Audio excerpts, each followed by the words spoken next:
हाँ, पढ़ने वाले हैं आज अपन क्या, वर्ण विक्षेपण। वर्ण विक्षेपण मतलब क्या होता है? देखिए, सूर्य का जो प्रकाश होता है वह सफेद रंग का होता है, और जब उस प्रकाश को हम किसी प्रिज्म से गुजारते हैं, प्रिज्म ये है, ये श्वेत प्रकाश जो काय का है, सूर्य का है, तो जैसे ये प्रिज्म से गुजरता है, प्रिज्म एक त्रिकोणीय आकार का कांच होता है, इसे प्रिज्म कहा जाता है। जब इससे गुजरता है तो ये अपने 7 रंगों में विभक्त हो जाता है। ये 7 रंग कौन कौन से होते हैं? ये 7 रंग होते हैं बैगनी, जामुनी, नीला, हरा, पीला, नारंगी, लाल। इन्हें हम शॉर्ट में कह देते हैं बैजानी आपी नाला। बैजानी हापी नाला। बैगनी, जामुनी, नीला, हरा, पीला, नारंगी, लाल, ये 7 रंगों में व्यक्त होता है। मतलब इससे हमें पता चलता है कि सूर्य के प्रकाश में 7 रंग होते हैं। आप सबने इंद्रधनुष देखा होगा, इंद्रधनुष भी इसी वर्ण विक्षेपण के कारण बनता है, क्योंकि प्रिज्म का काम वहां कौन करता है? पानी की बूंदें। जब हल्का हल्का पानी बरस रहा होगा तभी इंद्रधनुष बनता है। तो वहां पर सूर्य का प्रकाश 7 रंगों में जो बढ़ता है वह काय की वजह से बढ़ता है? पानी की बूंदों के वजह से। तो यही कह रहे हैं भाई, क्या कह रहे हैं? देखिए, ये कहा जा रहा है यहां पर कि न्यूटन के अनुसार जब प्रकाश की किरण एक पतले प्रिज्म से गुजरती है, काय से गुजरती है? एक पतले प्रिज्म से गुजरती है, तो निर्गत किरण, निर्गत किरण मतलब निकलने वाली किरण, निर्गत मतलब निकलने वाली किरण अपने मार्ग से विचलित होने के साथ साथ इसमें विचलित तो हो ही रही है। देखो, जब कांच से गुजरेगी तो अपवर्तन तो होगा ना, कांच से गुजरेगी तो अपवर्तन तो होगा। अपवर्तन मतलब विचलन। ये विचलन मतलब क्या होता है? अपने मार्ग से भटक जाना। विचलन होने के साथ साथ 7 विभिन्न रंगों के प्रकाश में विभक्त हो जाती है। इस घटना को क्या कहते हैं? वर्ण विक्षेपण। अब आप देख पा रहे होंगे 7 रंग बने हैं, वो कौन कौन से हैं? बैजानी, हापी नाला, बैगनी, जामुनी, नीला, हरा, पीला, लाल, नारंगी, नारंगी, लाल। लेकिन आप देख रहे होंगे इनमें सबसे नीचे रंग कौन सा है? बैगनी, उसके बाद जामुनी, फिर नीला, फिर हरा, फिर पीला, फिर नारंगी, लाल सबसे ऊपर। ये क्रम ऐसे के ऐसे है, याद रखना नहीं उल्टा कर दो, ऊपर से बैगनी, बैजानी, यहाँ पर नीचे से ही चलता है बैजानी, यहाँ पे नाला। क्यों कर चलता है? यहां आप देख रहे होंगे कि 2 घटनाएं हुई हैं। एक तो प्रकाश 7 रंगों में बटा है, और दूसरा प्रकाश में अपवर्तन हुआ है, किरण थोड़ी सी मुड़ी है। आप देख रहे हैं कि ये एकदम यहां से मुड़ गई। सबसे ज्यादा कौन सी किरण मुड़ी है? बैगनी। सबसे कम कौन सी मुड़ी है? लाल। और आप इसके पीछे का तर्क आपको पहले से पता है, मैं बता देता हूं कि बैगनी रंग जो होता है इसका तरंग, इसकी वेव लेंथ, तरंग दैर्घ्य सबसे छोटी होती है। तरंग दैर्घ्य सबसे छोटी होती है किसकी? बैगनी। सबसे कम होती है बैगनी की। अब तरंग दैर्घ्य कम है, मतलब तरंग दैर्घ्य का मतलब क्या है? वेव लेंथ, तरंग की लंबाई। तो उसकी स्पीड क्या होती है? ज्यादा होती है, और ज्यादा स्पीड के कारण ये ज्यादा मुड़ जाती है। तरंग छोटी, स्पीड ज्यादा, इसलिए अपवर्तन भी ज्यादा। ठीक है। लाल रंग की तरंग सबसे लंबी होती है, इसलिए उसकी स्पीड सबसे कम होती है, अतः उसका वह कम झुकती है, वह सबसे कम झुकती है, उसका अपवर्तन सबसे कम होता है। समझ में आ गई मेरी बात? तो इसी को कहते हैं हम क्या? वर्ण विक्षेपण। चलिए थोड़ा सा आगे देखते हैं। देखिए, प्रिज्म से श्वेत प्रकाश के कारण प्रकाश प्राप्त 7 रंगों की पट्टिका को वर्णक्रम या स्पेक्ट्रम कहते हैं। ये जो बना, ये क्या कहलाता है? इसे हम वर्णक्रम कहते हैं, अंग्रेजी में क्या कहते हैं? स्पेक्ट्रम। क्या कहते हैं? स्पेक्ट्रम। इस स्पेक्ट्रम में रंगों का क्रम इस प्रकार होता है, जैसे कि बैगनी, नीला, आसमानी, बैगनी, अब नीला मतलब जामुनी टाइप का हो गया, आसमानी, हरा, पीला, नारंगी, लाल सांकेतिक रूप से कह सकते हैं। इसमें अपन, अब ये थोड़ा सा अपन ने पढ़ा कि बैजानी, ये थोड़ा सा ये नीले को आसमानी को रख दिया, अपन ऐसे समझ सकते हैं। अपन तो यही याद करना, बैजानी हापी नाला, बैजानी हापी नाला, ये याद करना। इसमें दिया वो थोड़ा सा अलग कर दिया, रंग वो ही है। बैगनी बटा जैसो रंग, जामुनी जामुन जैसो रंग, नीलो रंग, हरो पीलो, नारंगी जैसो रंग, नारंगी होता है लाल, ठीक है। अंग्रेजी में ये दिया है, इंद्रधनुष हमेशा वर्षा के बाद सूर्य के विपरीत दिशा में बनता है। सूर्य के विपरीत दिशा में मतलब अगर सूरज जब अगल उग रहा है ना तो इंद्रधनुष जब अगल बनेगा, ठीक है, क्योंकि सूरज के सामने उस तरफ ही, भाई सूरज उस तरफ नहीं बनेगा, क्योंकि किरण को गुजरना भी तो पड़ेगा। समझ में आ रही मेरी बात कर रहा हूँ? पानी बरस रहा है, सूरज जब अगल है, इंद्रधनुष जब अगल बनेगा। क्यों बनेगा? क्योंकि प्रकाश आर पार होएगा। इस तरफ तो अगर मैं देखूंगा तो फिर मुझे दिखाई नहीं देगा, ठीक है। इंद्रधनुष बनने का मुख्य कारण प्रकाश का वर्ण विक्षेपण एवं सहायक कारण प्रकाश का अपवर्तन एवं पूर्ण आंतरिक परावर्तन। तीन चीजें साथ आती हैं तब इंद्रधनुष का निर्माण होता है। एक तो वर्ण विक्षेपण, दूसरा अपवर्तन और तीसरा पूर्ण आंतरिक परावर्तन। और हम तीनों चीजों को पढ़ चुके। हमने पढ़ा कि वर्ण विक्षेपण मतलब प्रकाश का 7 रंगों में बढ़ जाना। हमने पढ़ा अपवर्तन, प्रकाश जब एक माध्यम दूसरे माध्यम में जाती है तो अपने रास्ते से विचलित हो जाती है। और पूर्ण आंतरिक परावर्तन भी हम पढ़ चुके हैं कि जब प्रकाश अपवर्तन कोण का मान क्रांतिक कोण से अधिक हो जाए, यानी प्रकाश की किरण जिस माध्यम से जाए उसी माध्यम वापस लौट आए, तो उसे कहते हैं पूर्ण आंतरिक परावर्तन। कल मैंने आपको बताया था जैसे कि हीरे का चमकना, मृगमार्च का बनना, है ना, प्रकाशीय तंतु फाइबर, ऑप्टिकल फाइबर में प्रकाश की गति होना, ये एंडोस्कोपी में देखना, फूटे हुए कांच की दरार चमकना, डूबी हुई प्रकनली का पानी में चमकना, ये सब काय के उदाहरण थे? पूर्ण आंतरिक परावर्तन के। अब आप अगर नहीं पढ़ रहे हो रोज का रोज तो आप समझ लेना कि मैं कितने अच्छे से पढ़ा दूं, आपको कभी कुछ नहीं आने वाला। मैं आज पढ़ा दिया, इसको अच्छे से घर पे पढ़ना, तो कल हम नया पढ़ेंगे तो इससे जोड़ लेंगे उसको, ठीक है। अब हम बात करते हैं क्या कि इंद्रधनुष की। इंद्रधनुष 2 प्रकार का होता है। इंद्रधनुष 2 प्रकार का होता है, एक होता है प्राथमिक इंद्रधनुष, एक होता है द्वितीयक। इंद्रधनुष को अंग्रेजी में रेम्बो कहते हैं। क्या कहते हैं? रेम्बो कहते हैं।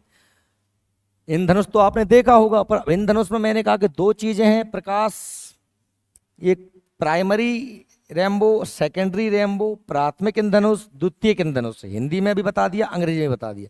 अभी मैंने कहा था कि सूरज अगर इस तरफ है तो रेम्बो इस तरफ, इंद्रधनुष इस तरफ बनेगा, सूरज के विपरीत दिशा में, क्योंकि प्रकाश का आर पार होना बूंदों के आवश्यक है। हल्की वर्षा हो रही होगी तभी बनेगा, कभी भी बिना बरसात के इंद्रधनुष नहीं बनेगा, क्योंकि प्रिज्म का काम कौन करेगा? इन बूंदे करेंगे। क्या करेंगी? बूंदे करेंगे। देखिए, बारिश होने के बाद प्रकाश के परावर्तन, अपवर्तन और पूर्ण आंतरिक परावर्तन और वर्ण विक्षेपण के कारण आकाश में बनी अर्धचंद्राकार आकृति को इंद्रधनुष कहलाती है। इंद्रधनुष में परावर्तन भी होता है कुछ मात्रा में, पूर्ण आंतरिक परावर्तन भी होता है और अपवर्तन भी होता है, साथ साथ में वर्ण विक्षेपण भी होता है। दोपहर 12 बजे इंद्रधनुष नहीं दिखाई देता। क्यों नहीं दिखाई देगा? आप समझ रहे हो कि बूंद आ रही है ऐसी, वो मूड पे ही है वो प्रकाश। समझ में आ रही है? 12 बजे सूरज कहाँ होता है? सिर पे होता है, तो तभी तो इंद्रधनुष कब बनेगा? जब सूरज इधर होगा तब बूंद के आर पार जाएगा, तब इधर होगा तो बूंद के आर पार जाएगा। इसलिए दोपहर के 12 बजे कभी भी इंद्रधनुष नहीं होता, और सदैव सूर्य के विपरीत दिशा में दिखाई देता है। सूर्य के विपरीत दिशा में दिखाई देगा। क्लियर ना? हमने कहा कि साहब इंद्रधनुष 2 प्रकार के होते हैं, एक प्राथमिक और एक द्वितीयक। प्राथमिक इंद्रधनुष जो होता है, याद रख लेना अच्छे से, आपको ये एग्जाम में आता है। प्राथमिक इंद्रधनुष में 2 बार अपवर्तन और 1 बार परावर्तन होता है। काय में? प्राथमिक इंद्रधनुष। तथा इस इंद्रधनुष में लाल रंग बाहर की ओर होता है और बैगनी रंग अंदर की ओर होता है। 2 देखिए, इसमें लाल रंग ऊपर है, ये लाल रंग बाहर की ओर है, और बैगनी रंग कैसा है? अंदर की ओर, बैगनी अंदर की ओर है। साथ ही इसमें 2 बार क्या है? अपवर्तन, और 1 बार क्या है? परावर्तन। काय में होता है? प्राथमिक इंद्रधनुष में। जबकि द्वितीयक इंद्रधनुष में क्या होता है? 2 बार अपवर्तन होता है और 2 बार परावर्तन। इसमें 2 बार अपवर्तन और 1 बार परावर्तन था। द्वितीयक में 2 बार अपवर्तन और 2 बार परावर्तन है, और रंग उल्टे हो जाएंगे। यहां बाहर कौन सा रंग हो जाएगा? बैगनी, और अंदर कौन सा हो जाएगा? लाल। समझ में आई मेरी बात? क्लियर है ना? प्राथमिक और द्वितीयक इंद्रधनुष में क्या अंतर है भैया? प्राथमिक इंद्रधनुष में 2 बार अपवर्तन, एक बार परावर्तन, बाहर की ओर लाल रंग, अंदर की ओर बैंगनी रंग। जबकि द्वितीयक इंधनुष में हम देखते हैं कि बाहर की ओर बैंगनी रंग, अंदर की ओर लाल रंग, 2 बार अपवर्तन, 2 बार परावर्तन। क्लियर हो गया? समझ में आ गया? याद रख लेना, गड्ढ बड्ड मत कर लेना, क्योंकि ये पेपर में आने वाले पॉइंट हैं जो मैं बता रहा हूं। हम थोड़ा सा और डिटेल में देख लें, अगर और डिटेल में देख लें प्राथमिक और द्वितीयक इंधनुषों को। देखिए, जैसे मैंने आपसे कहा कि ये सूर्य की किरण आ रही है, और ये क्या है? ये पानी की बूंद है। ये क्या है? पानी की बूंद। ये सब पानी की बूंद है। ये सूर्य की किरण इस तरफ जा रही है, ये पानी की बूंद। दिमाग लगा के सुनना, समझ लेना कैसे क्या हो रहा है। जैसे मैंने कहा कि ये किरण गई अंदर बूंद में गई, और यहां जैसे ये किरण जो है अंदर घुसी तो एक बार क्या हो गया? अपवर्तन हो गया। क्या हुआ? समझना, ये किरण ये सीधी जाई थोड़ी सी मुड़ गई ना, ये अपवर्तन है कि नहीं? एक अपवर्तन हुआ, और फिर ये टकरानी तो क्या हो गया? पूर्ण आंतरिक परावर्तन। फिर ये टकरानी, पूर्ण आंतरिक परावर्तन, फिर ये टकरानी, पूर्ण आंतरिक परावर्तन, और फिर क्या हो गया? ये वापस अपवर्तन, वापस अपवर्तन। तुम देख रहे हो 2 बार अपवर्तन हो रहा है और 2 बार परावर्तन हो रहा है। काय में हो रहा है? ये कौन सा है? द्वितीयक इंधनुष। क्या है? समझ पा रहे हो मेरी बात? तो क्या हो रहा है कि ये द्वितीयक इंधनुष कब बनता है? हमारी आंखों में, जैसे मैंने कहा कि ऊपर वाला हिस्सा और नीचे वाला हिस्सा, मतलब जैसे मैंने कहा 7 रंग है, 1 2 3 4 5 6 7, ये नीचे वाला हिस्सा और ये ऊपर वाला हिस्सा। ठीक है? ऊपर कौन सा रंग होता है? नीला। नीचे कौन सा होता है? लाल। मैं द्वितीयक की बात कर रहा हूं, फिर सुन लेना, मैं द्वितीयक की बात कर रहा हूं, पहले ऊपर द्वितीयक की बात कर रहे हैं। हमारी आंख के बीच में 53 डिग्री से 50 से लेकर 53 डिग्री के बीच जब कोण बनता है, कितने डिग्री का? 50 से 53 डिग्री के बीच का जो कोण बनता है, तब क्या बनता है? द्वितीयक इंधनुष। क्योंकि जब ये इस कंडीशन में ही क्या होगा? इस कंडीशन में 2 बार अपवर्तन। देखो 2 बार अपवर्तन, एक तो ये हुआ अपवर्तन, एक ये हुआ अपवर्तन, और 2 बार क्या हो रहा है? परावर्तन। क्या हो रहा है? परावर्तन। यहां पर भी देख, इसमें भी देख लीजिए, इसमें भी देखिए, आया अपवर्तन हुआ, परावर्तन, परावर्तन, और फिर वापस से अपवर्तन। समझ में आ रहा है कि नहीं आ रहा? आ रहा है ना भैया? तो ये कब हो रहा है? जब हमारी आंख और बूंद के बीच में 50 से 53 डिग्री का कोण बनेगा, तब क्या बनेगा? द्वितीयक इंद्रधनुष। और इसमें 2 बार अपवर्तन हो रहा है, 2 बार परावर्तन। बात समझ में आ रही है मेरी? 2 बार अपवर्तन, 2 बार परावर्तन, मैंने बता दिया ना आपको। ये समझ में आ गया ना? ये किरण अगर सीधी आई, थोड़ी सी मुड़ना, इसे बोलते हैं अपवर्तन। टकरा के वापस जाना, परावर्तन। टकरा के वापस जाना, परावर्तन। फिर बाहर निकलेगी तो क्या होगा? अपवर्तन। तो ये 2 अपवर्तन थे, 2 परावर्तन थे, और 2 क्या है? अपवर्तन। समझ में आ रही है?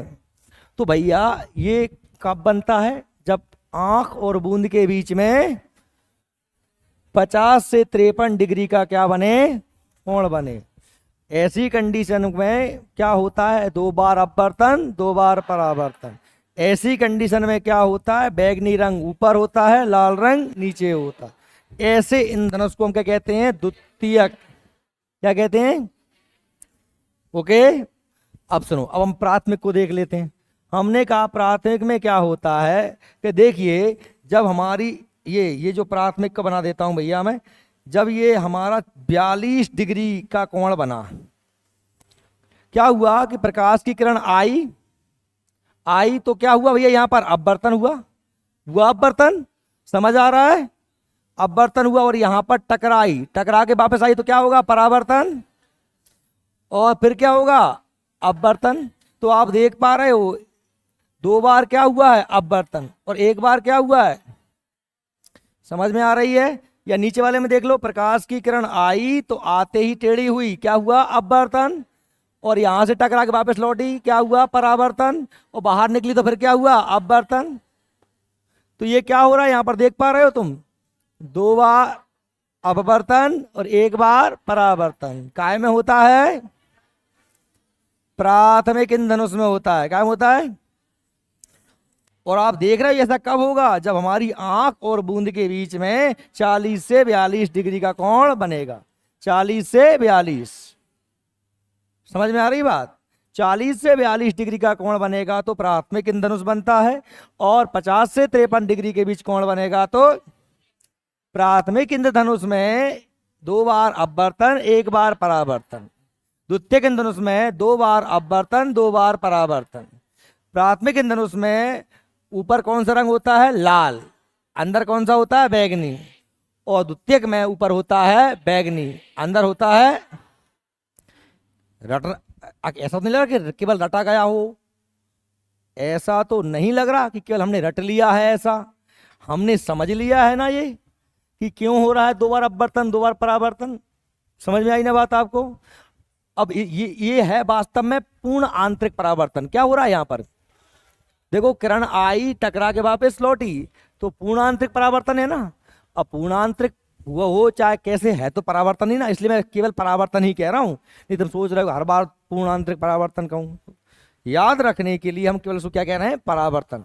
भले वो लौट, किरण तो लौटी है ना यहाँ से, फिर लौटी वापस चली गई। ठीक है भैया, तो ये समझ में आ गया आप लोगों को? क्लियर ना?